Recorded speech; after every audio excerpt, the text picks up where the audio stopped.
Each year, Microsoft Research hosts hundreds of influential speakers from around the world, including leading scientists, renowned experts in technology, book authors, and leading academics, and makes videos of these lectures freely available.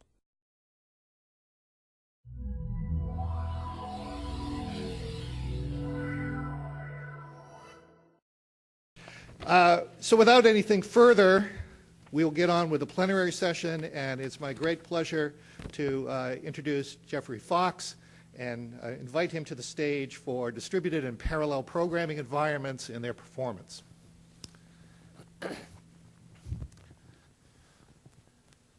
Thank you very much for inviting me. So this talk will be about the plumbing of eScience. And I'd like to thank people in my research group and collaborators, and also especially Microsoft for both helping us technically and funding us. And without these people, this would not happen.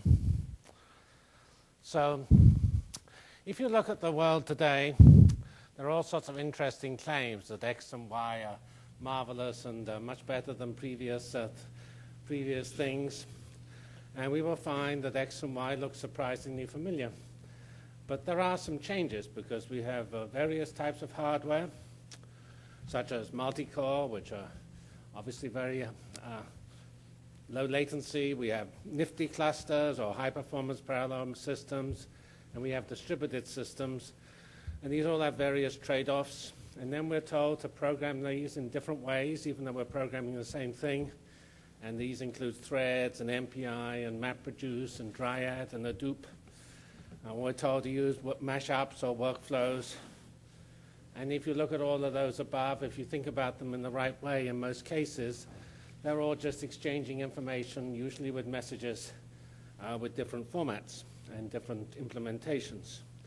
And then in days gone by, we used to discuss at great length various high-level programming languages which were deemed to be essential to make life easy. But you don't hear so much about them these days. And so here are some very old issues. Tony and I used to work on these about 100 years ago. And that's how to do parallelism. And if you look at so a key issue for parallelism is what you have to parallelize, and whether that's what features that has. Intel did a famous analysis called RMS, which is here, of the types of things that might run on the client or server of the future, and includes gaming and vision and financial analytics and data mining. And the interesting features of this analysis is, if you look at the bottom, those are things with scientific computing loves and knows about, because they're just standard linear algebra and related types of algorithms. So it's not so different. And one point we will note is that MPI is in disgrace and not generally liked by certain communities, but it actually works quite well. And indeed, if you look at, as we'll mention later, MPI is a really good MapReduce engine. Another useful point to think about is what is the impact of clouds, what is their overhead, and what are the features that really make these new programming models interesting. And so to investigate all of this, which is sort of how to plumb eScience, my group is trying to develop a suite of applications in different languages and different programming models and compare them on various machines. So this slide here looks at some of the programming, some of the runtimes that we're looking at. There's MPI, which consists of long-running processes exchanging messages at rendezvous points. There is a system we like called CCR from Microsoft, which is for threads. You can either use short-running threads, which is how we actually usually use it, or it actually can use longer-running threads. There is Hadoop, which consists of processes which at rendezvous points write files and then read files. And we have a version of that which, to get better efficiency, does not keeps the processes long running, and this overlay then adds Dryad on the left, which is we're only just getting some experience with that. It has similar features to Hadoop, although it also appears to have more powerful communication mechanisms. And I also changed CCR to note that it can either use the rendezvous mechanism or to have threads which you give birth to, then they do their thing, and then they die, and you start them again. So here's a very technical diagram. And the main point about this diagram is, in days gone by, we used to talk about data parallel. And when we were, in those days, we didn't actually know much about data. We always thought of the data as living in the memory of the computer. And by data parallelism, we said that we take the problem, we divide up its memory. It's the data that would live in memory, and we put part of the data in each memory of a distributed system. And then we had the owner's computes rule, which allowed each computer to process its memory. So I see a significant development is that we now actually have data coming from data sources and living on disks. And we need to generalize that concept of data parallel, and that is implicitly done in a lot of the discussions we've had today. So if you look at what you're going to then do when you try to analyze data, you will find the data comes from some instrument, goes to disks or files or databases, is run through some compute stage, which is called map in MapReduce, and then it either gets passed to another compute phase or gets written to disk or what have you. And that's then joined to another such component, and that's how you get workflow, by joining those components together. So if you look at this world, it consists of disks, memories, and computers interacting with each other. And here are two examples we can start with. First is particle physics, where this is data parallel over the events taken at, say, the LHC, and then you would have to run this through various filters to convert it from the raw data to some processed data. Then you actually take those events and form histograms, and then you hopefully find the Higgs particle. If you look at, say, a similar problem we'll take as a contrast, not similar, a different problem from bioinformatics of studying gene families, then the original data is sequences. You might want to align them. You can calculate distances between them, cluster them to find families, and then you visualize them or something. So we will look at these two examples. The one on the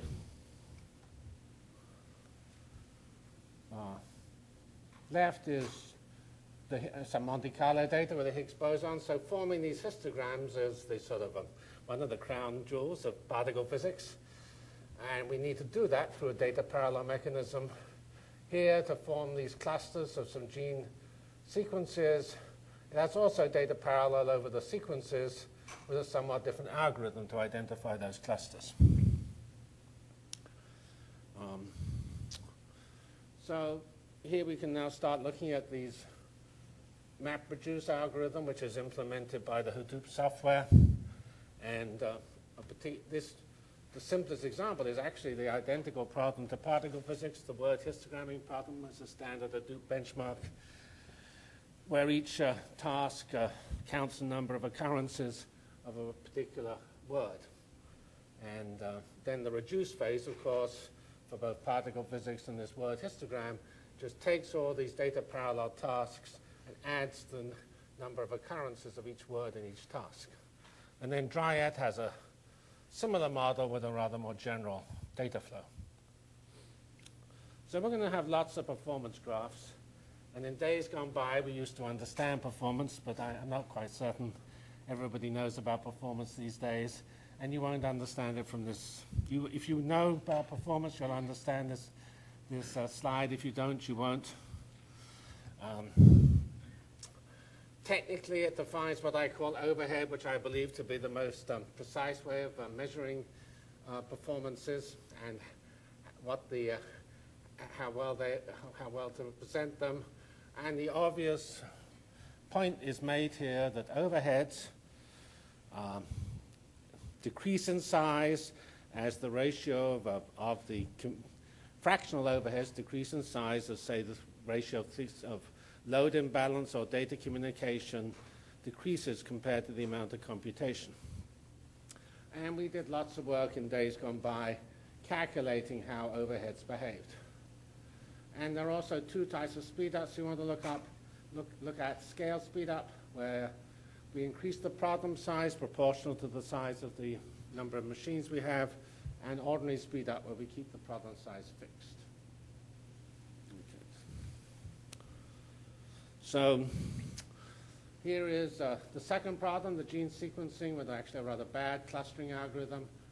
And we looked at this in all sorts of algorithms, Hadoop, MPI, Java threads, and those are shown here, and also Hadoop.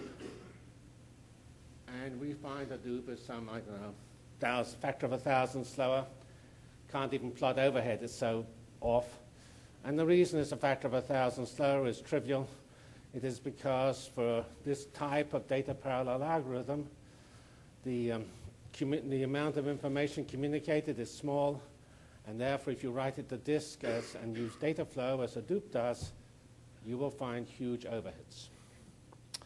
So we invented a very trivial, which I'm sure other people have, enhancements to Hadoop, which we call here CGL-MapReduce. CGL is the name of my lab. And all that does is it does not have short-running processes. It keeps the processes running between the iterations of the map phase so that you do not have to keep rewriting the data to disk for the next phase. And you will find that this thing here is actually comes along here and eventually catches up with MPI in terms of performance. And the reason it doesn't do as well as MPI for very small data sizes, here we have the data set, across the bottom here. And here's the performance, the execution time. And this is the usual result. When you have a small data sets, obviously overhead, things that contribute to overhead are more important. Systems like Hadoop or MapReduce are using communication mechanisms that take milliseconds, not microseconds. And therefore, MPI will win for very small data sets. But for large data sets, it's fine to take milliseconds over communication. And you will find these more flexible environments to work quite well. Okay. So that just explains CGL-MapReduce, but and it just says we actually have this a rather mature publish-subscribe system, which effectively maintains queues in the sky or in the cloud, and this just uses that to stream the data between different stages. Okay. Now, on the other hand, if we look at particle physics data analysis and compare Hadoop with CGL-MapReduce, they're almost identical. And the reason is clear. For particle physics and that type of application, we're dominated by reading the data from disk, and these overheads we discussed are not relevant. And further, the histogramming process is not iterative. Clustering is iterative. And with making histograms, we just process the data, run it through a single filter.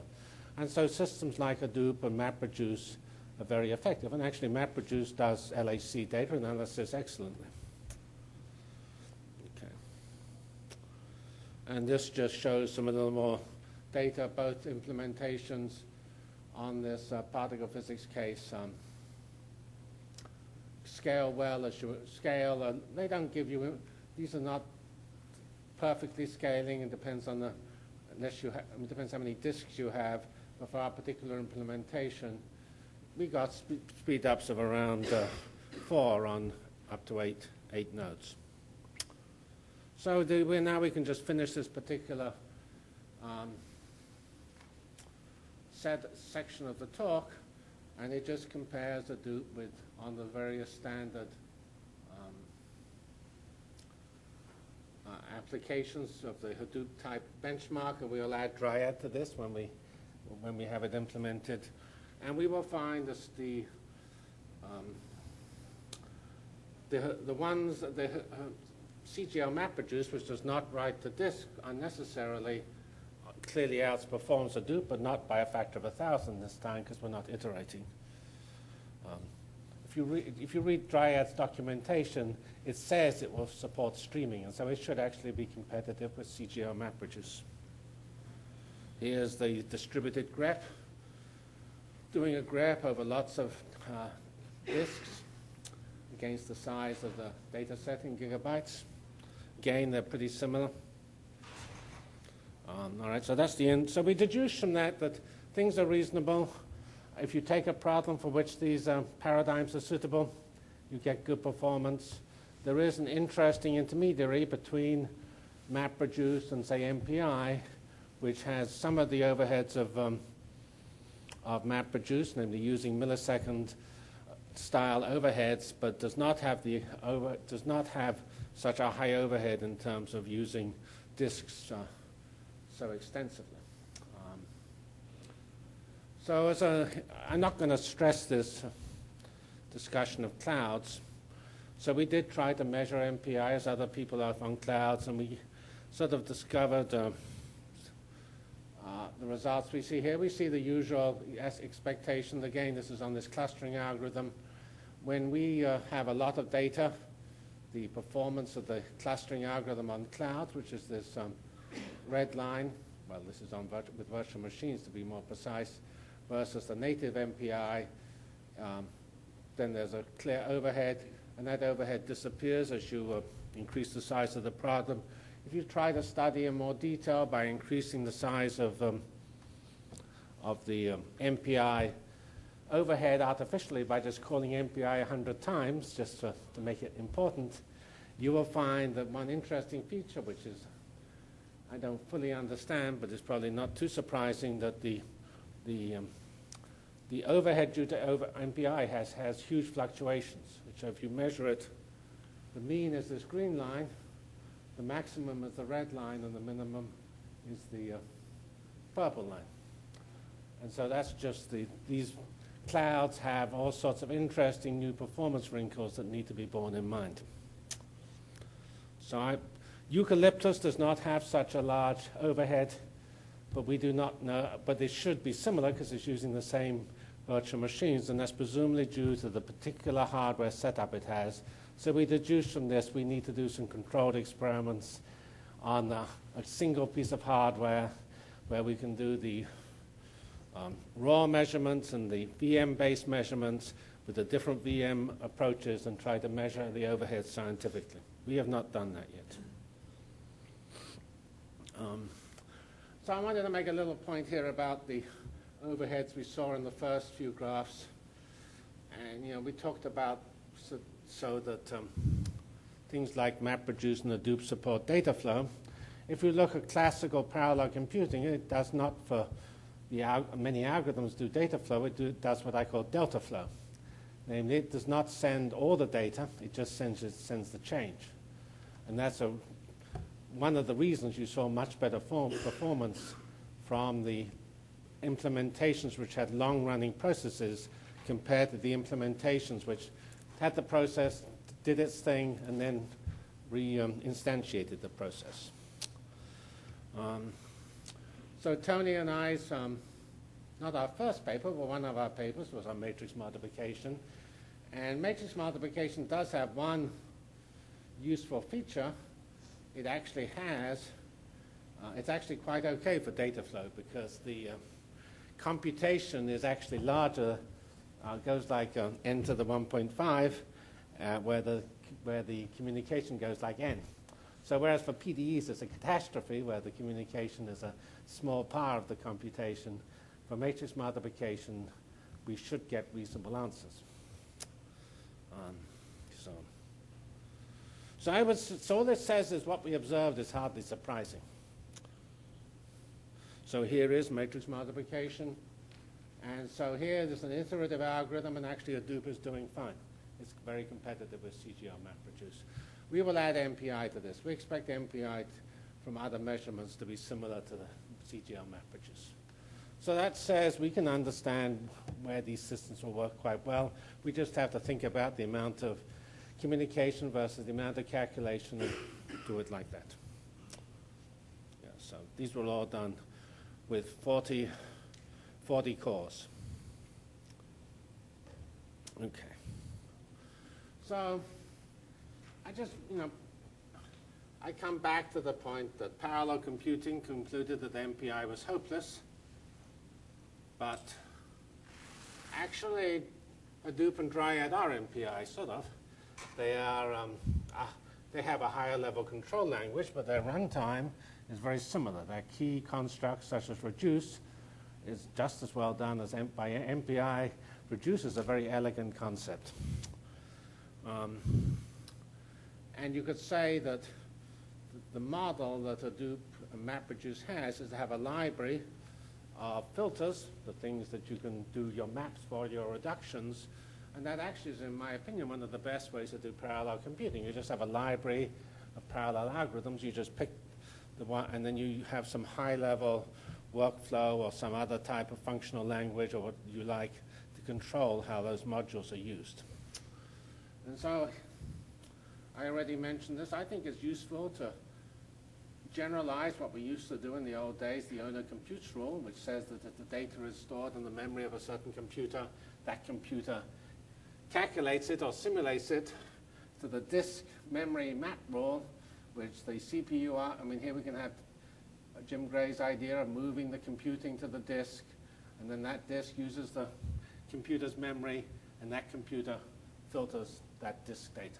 So I would say that's an interesting development of these new paradigms. They've generalized the owner compute rule to what I have tentatively called the disk memory maps rule. There's probably a better name for it. But the essential idea is we never, in days gone by, we never thought of where the data came from. We just thought of it living in memory.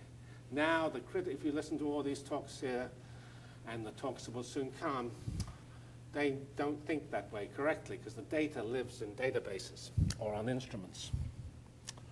So you can see that Hadoop and Dryad have added this new critical concept that did not exist in previous parallel programming models.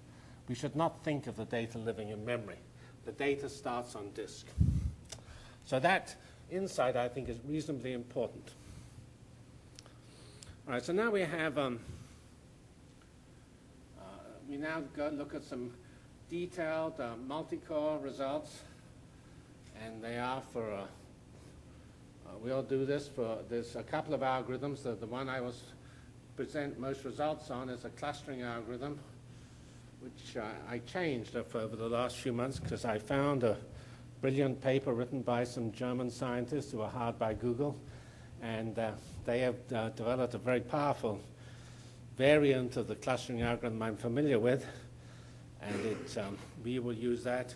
In a talk like this, I cannot tell you about why deterministic annealing is a very good idea. For people who are physicists, it corresponds to taking the Gibbs distribution, which is the distribution of states at a certain temperature, and you actually do the integral analytically of the Gibbs distribution of the objective function, and that's why it's deterministic. You do not do it by Monte Carlo as you do in simulated annealing. So you get the advantage of simulated annealing with a much faster algorithm because there is no Monte Carlo in these methods. And all right, so we will, and the interesting feature of this particular clustering algorithm is it does not need vectors, it just needs distances, and there are many areas where it's not so easy to find vectors, or else they're rather peculiar, like gene sequences where the vectors are vectors of features, proteins and amino acids, and that's not so obvious what such vectors mean. All right, so this clustering, I already showed you some results of it, so here's some various results. These are also done something which George mentioned, I think it was yesterday, that it's very hard to visualize high-dimensional spaces. So I don't know that I agree with that. I mean, there is an algorithm called MDS, multidimensional scaling, which corresponds to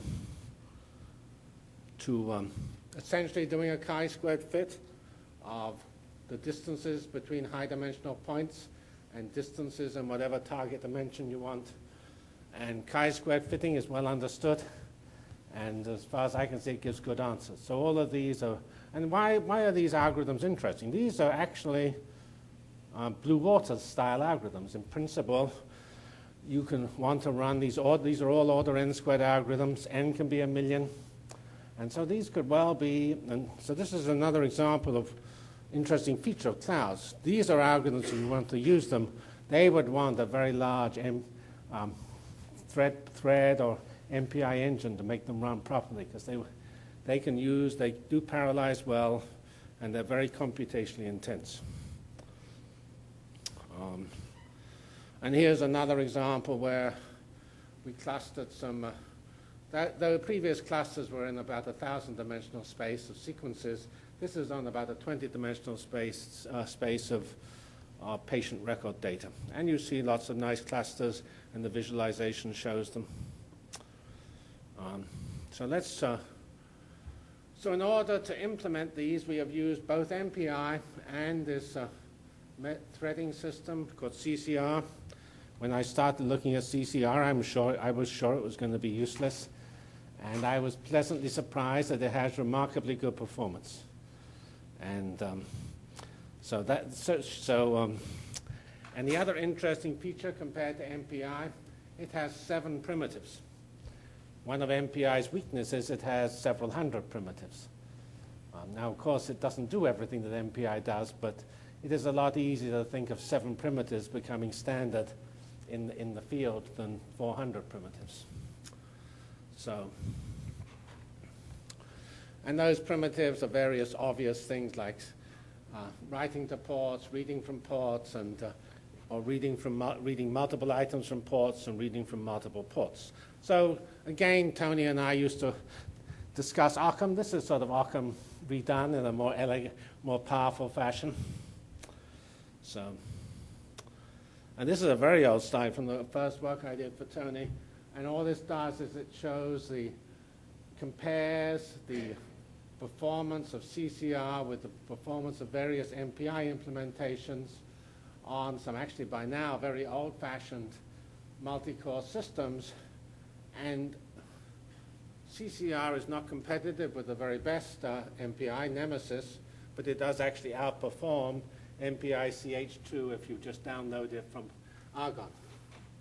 So here we have, here's the MPI exchange primitive done in CCR. It has a 20 microsecond latency.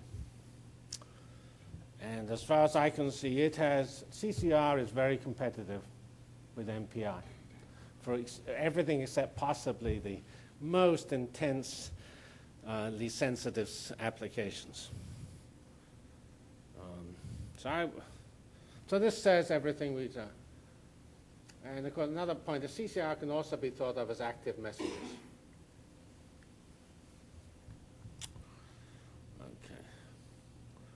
All right, so these results we just got. So this is, so here's this parallel overhead. So an overhead of 0.1 corresponds to an efficiency of 90%. These are true speedups. They're not scaled, because this is an order n squared algorithm. It's not so easy to do scaled speedups. And so here is a couple of relatively small patient databases, 2,000 and 4,000 records. And they're run on a Barcelona computer using threading from 1 to 16 cores, and the highest overhead is 12%. So that's a speed up of 14.8. So on Friday, we got our 24-core Dell Intel machine delivered. And so we just got the results this morning of running that same code. And so here's the patient 4,000 database data application. And now on 24 cores, the overhead is 16%. And actually, this particular machine runs 25% faster per core than the AMD machine. So this is pretty interesting. We can now buy 24-core components, and we're going to get speed ups of 21 for even a small, relatively small application. On the larger application, the speed ups will be higher. And to get some more results, yesterday I got my 4-core laptop. which Michael Dell advertised as supercomputing. And here's the Speedup with the same application on the 4-core system. So this is not so done so precisely. I did it this morning during the lectures. And I noticed when I came in, I didn't have any power, so I ran it first with only battery, and it actually carefully reduced its performance to save my power. And so the speed down without battery is 0.78, but with 4 cores, sorry, without power is 0.78. With 4 cores, I got a speed up of essentially 4. And the other interesting feature, it's actually the fastest of all the computers we have per core. It's about 20% faster than this particular Intel chip here. So what do we do from this? We have an enormous amount of power which we can actually use both on our laptop and on our local server. Here we have, I don't have time to go through this in detail.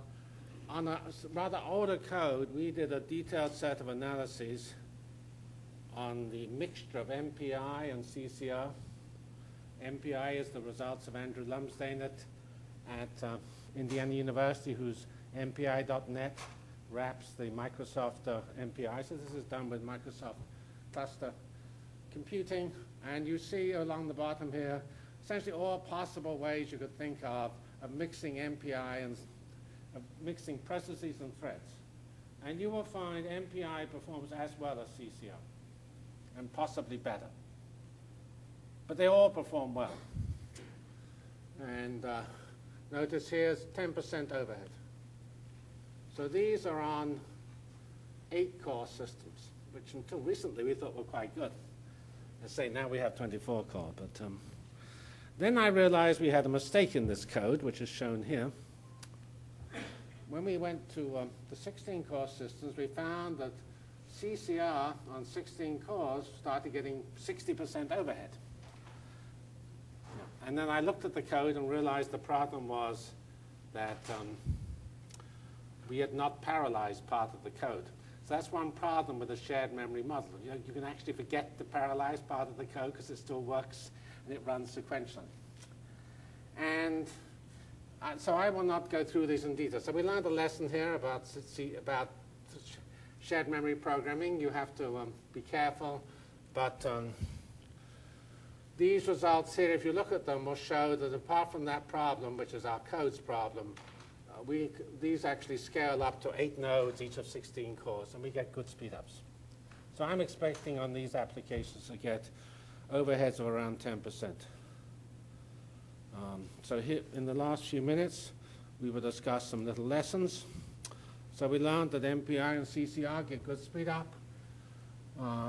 MPI is trivially easy to express reduce. It's just, here it is. This is copied from my code. That's how we do a reduce operation online. It's actually pretty difficult. Threading actually takes a little longer, and they're not so obvious primitives to do reduction with threads, because it's not so trivial. And I think there ought to be some interesting research as to how to do reduction operations with threads. If you look at the hard part of MPI, the ones that cause all the difficulty in programming, it comes from when you use send and receive, because that's when you really have to think more carefully about the algorithms. But that, of course, is not so easy to do in these new programming models. They've actually captured the part that was not so difficult to do. And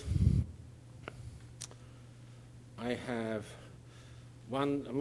there was one little comment on Windows. Windows does have runtime fluctuations. So if you look at running threads in parallel, you will find in Linux. So here's Windows. You have 5% fluctuations in runtime just due to Windows interfering with the runs. If you go to Linux, it's about a factor of 10 smaller. But 5% is not a problem, and we do not see that scaling up to any way, so we still do not have problems on 8 cores. On 8 on our clusters. And I already mentioned the disk memory maps rule. And this is my final slide. So these laptops, when you run CCR, I did most of those runs on those pictures. They were produced actually on this laptop, running at the same time I was doing email and other things. So there is no problem on this 4-core I expect them running all 3-core simulations and using 1 core to do all your standard stuff. So our laptops are going to become a very powerful component of our environment. And threading is going to have a lot of advantages because it's very easy to make threading, to write the code so that the number of threads used is dynamic, so that if you want to do something like Word, which requires more cores, you would reduce the number of threads you assign to your simulation. And the cloud will, as I mentioned, is obviously going to be an important component, so we can upload the problems which are too large for the laptops into the cloud. But at least for the types of data analysis I was looking at, we're going to need this cloud to be able to launch large MPI jobs, which are presumably not going to be virtual machine-based, at least not in the near future, because we don't seem to know how to make them run efficiently.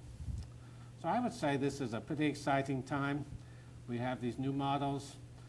Their performance seems to fit well with what you expect, and the technology is changing dramatically, and I think we will be able to use these new technologies with extremely high efficiency. Thank you.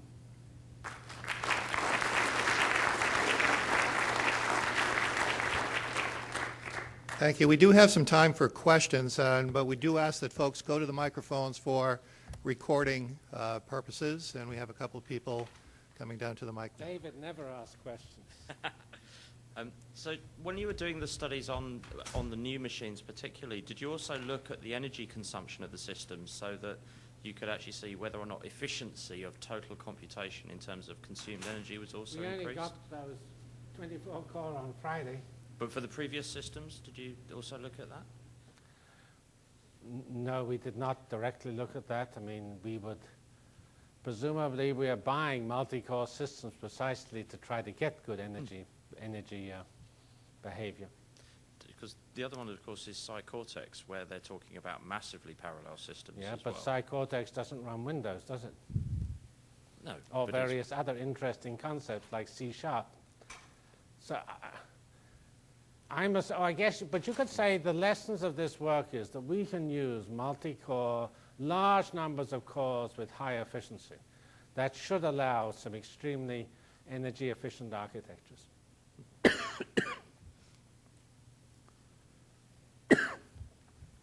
And perhaps if somebody is thinking of a question right now, if I could keep the conversation going, ask a question myself. I'm very pleased to see that you have a 4-core machine here. Could you talk a little bit about your point of view versus the role of the cloud plus the role of the client in distributing and taking advantage of both the cloud and the client, given that you're going to have so much power on both sides?